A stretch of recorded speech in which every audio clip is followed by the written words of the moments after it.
Hey everybody, how you doing? Thanks for joining me today. Hope your weekend is going well. My Saturday has been really nice. It's been another lazy day. Got some sun today, went out shopping, got a couple of walks in. Bananas, of course. I scored some bananas this morning.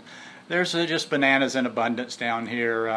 Just when I think, uh-oh, you've pushed it a little too far, you don't have bananas, I found I don't know how many. I probably bought about 30 bananas, perfectly spotted this morning. I bought these nice little date bananas, so we're going to see how those little jokers taste.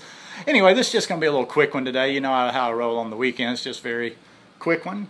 But I was just thinking about this. You know, it's like I've seen this ever since I've been doing this lifestyle. People that just they're in over their heads. And this detox is a funny word, because think about it, it's the vocabulary, part of our vocabulary, something that's always being talked about. I could not hardly go to a group or get involved in a conversation that's not about detox. Got to detox that stuff out. Do a hard detox. Get it all out. Digging deep, working hard. Well, you know, some people can do that, and I guess depending on, you know, how you've lived, your body, the situation with your body, and what have you, that we can have a lot to get out, and it can be painful coming out. Now, I don't know. I don't really know how to offer my personal experience on this, because as I've mentioned before, I transitioned without really know I was transitioning. I mean, in other words, like I hadn't heard about raw veganism, whatever yet, but I had just started getting healthier, and consequently, I did a lot of the things during that period of time that most people would do for detox.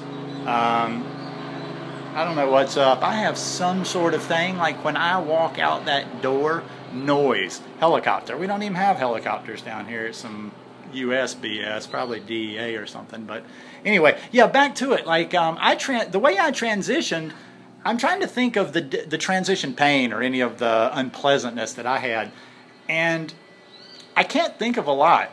Because I definitely didn't really have any, because, you know, I didn't know I was going raw vegan or vegan. So when I was transitioning, I was just cutting out some of these things, but slowly.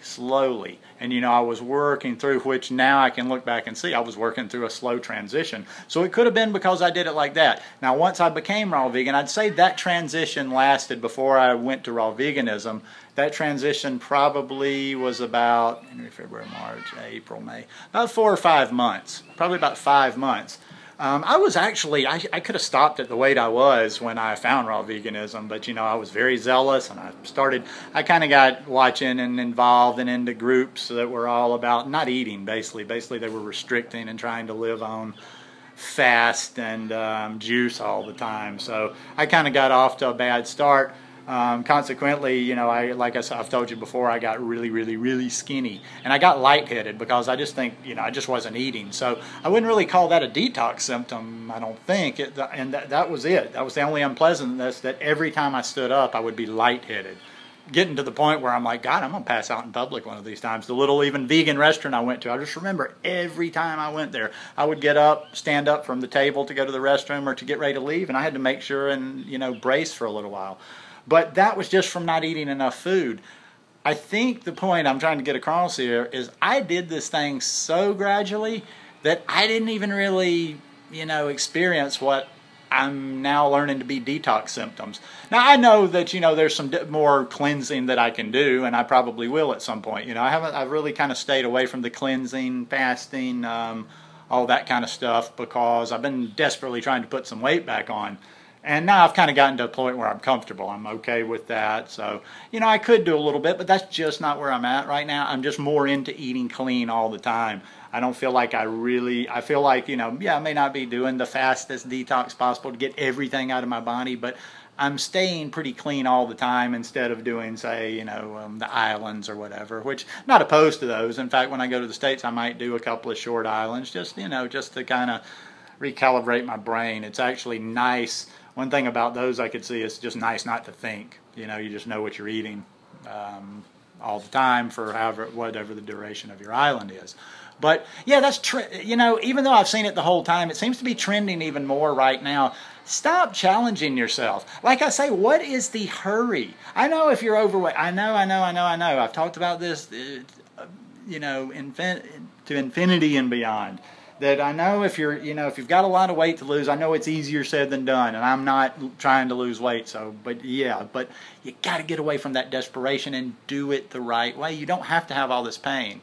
And one thing, okay, even if you can put up with the pain, a lot of people are not making it.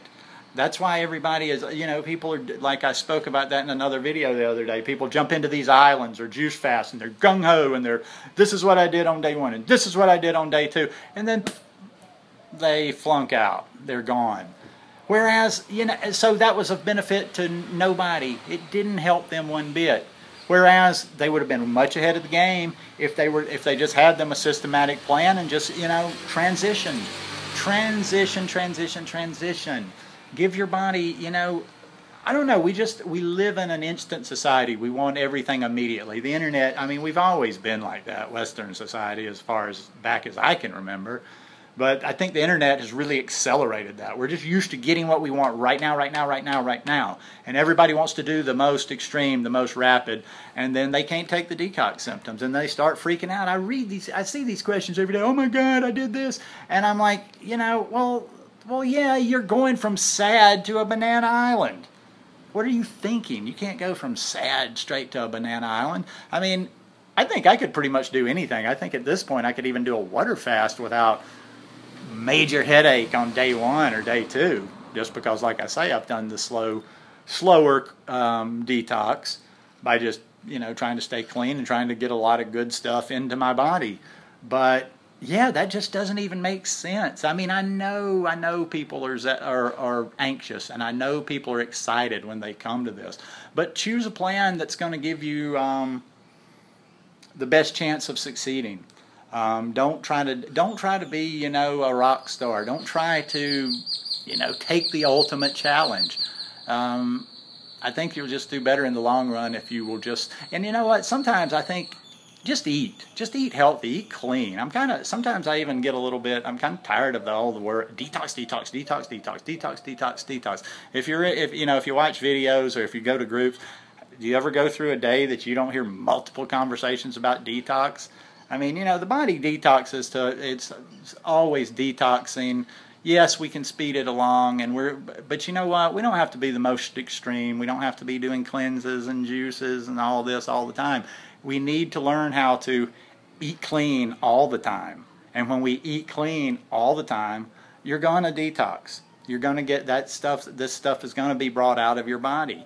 So, anyhow, just my 2 cents worth. Do it however you're going to do it, but at least do this. If you failed a couple of times, if you've tried to start off, or if you've tried to jumpstart with these extreme things, the cleanses, the juice fast, the whatever, and you haven't succeeded a couple of times, maybe heed this advice a little bit and try to have yourself more a plan, something that's more realistic. That's not going from, horrid lifestyle to being clean as a whistle overnight. And you're going to take the pressure off yourself. A lot of people are just losing it up here because we don't like to. It's not good for us to fail. It is and it isn't. It teaches us things, but people, they get messed up in the head when they fail, and they get discouraged, and then they just tend to go the other direction and do something bad. Anyhow, just my 2 cents for the weekend, as I said. Hope you guys enjoyed this video. Hope you're having a wonderful Saturday, Sunday if you're seeing this. And good to see you again. Peace.